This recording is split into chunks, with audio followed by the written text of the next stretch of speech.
Final video to fix the download failed error in Brave browser. And if your download stopped midway or never start, let me ask you, are you clicking download but Brave keeps saying failed every time? This problem usually happens because of corrupted cache, broken browser settings, blocked permissions, or antivirus interference. Sometimes extensions or network issues also prevent downloads from completing. Many people search YouTube or social media and find long guides with complicated tweaks, risky file changes, or confusing steps that feel impossible to follow. Most of those fixes waste time and still don't solve the problem. But on Rexish, I focus on simple and reliable solutions. Now here's my secret easy trick.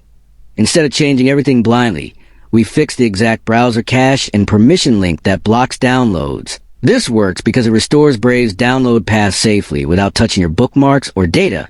The method is fast, safe, and works on all systems once you apply it.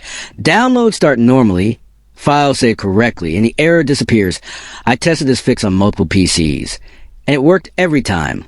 That is why Rexish shares smart, stress-free solutions.